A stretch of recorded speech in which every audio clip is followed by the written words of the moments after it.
পিরোজপুরে দীর্ঘদিনের বকেয়া টাকা না পাওয়ায় দুশ্চিন্তায় পড়েছেন ব্যবসায়ী মোহাম্মদ সাইফুল ইসলাম বাদশা। মেসাস আদিল আহনাফ এন্টারপ্রাইজ ও মেসাস হাওলাদার ব্যাটারি এই দুই প্রতিষ্ঠানের কাছে তার পাওনা ৪০ থেকে ৪২ লাখ টাকা।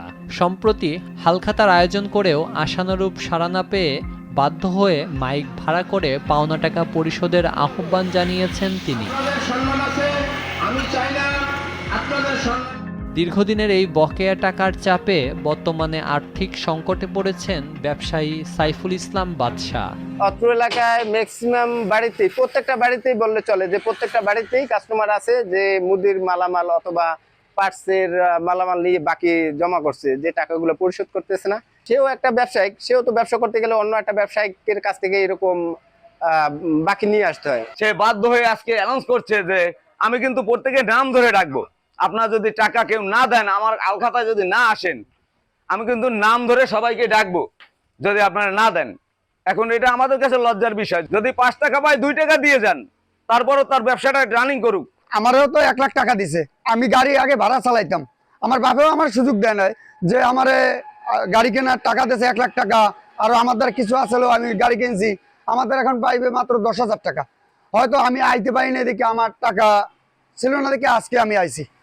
এবার যদি আমার না যদি প্রত্যেকটা পোলাপানে বা প্রত্যেকটা ড্রাইভারে যদি আসতো, তাহলে বেচারির তো কোনো কষ্ট থাকতো না। আমি টাকা কালেকশনের স্বার্থে আপনাদের নাম ধরে ধরে অতিরিক্ত বাকি লেনদেনের কারণে তার ব্যবসা প্রতিষ্ঠান এখন চরম আর্থিক সংকটে পড়েছে বলে জানিয়েছে অন্য ব্যবসায়ীরাও। ২০১৯ সাল থেকে ব্যবসা পরিচালনা করতেছি। আমি স্বাভাবিকভাবে একটু মানুষের সহযোগিতা মনোভাব নিয়ে ব্যবসা শুরু করছি, যে যাতে আমার ব্যবসাও পরিচালনা হয় এবং তাদেরও সহযোগিতা হয়। এইভাবে আমি অনেকের ব্যাটারি বাকি দিছি, গাড়ি কিস্তিতে দিছি। যখন যার প্রয়োজন আমার কাছে আসছে, সকালে আসছে, আমি বিকেলে টাকা দেবে এই কথা বললেও আমার কাছ থেকে অনেকে মাল নিছে। কিন্তু সকাল তো ভালো, ৬ মাসও আমার সাথে দেখা করে না। এখন এই ৭ বছরের মধ্যে আগে একবার হালখাতা দিয়েছিলাম এবং বর্তমানে হালখাতা চলতেছে। আমি গতদিন মূলত ডেট ছিল ১৩ই মে, ৩০শে বৈশাখ, বুধবার।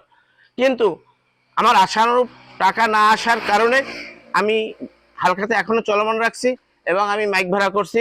মাইক ভাড়া করে তাদেরকে আমি নাম ধরে ডাকতেছি যাতে আমার টাকাটা পরিশোধ করে। কিন্তু তারপরও যদি তারা আমার টাকা পরিশোধ করতে না আসে, তাহলে আমি তার বাড়ির সামনে গিয়ে প্রয়োজনে মাইক করার চেষ্টা করব যে আমার টাকাটা পরিশোধ করো, তোমার মান সম্মান যাতে নষ্ট না হয়, আমার টাকাটা দিয়ে যাও। এবং দ্রুত বকেয়া টাকা আদায় না হলে বাড়ি বাড়ি গিয়ে মাইকিং করার পরিকল্পনা রয়েছে এই ব্যবসায়ী।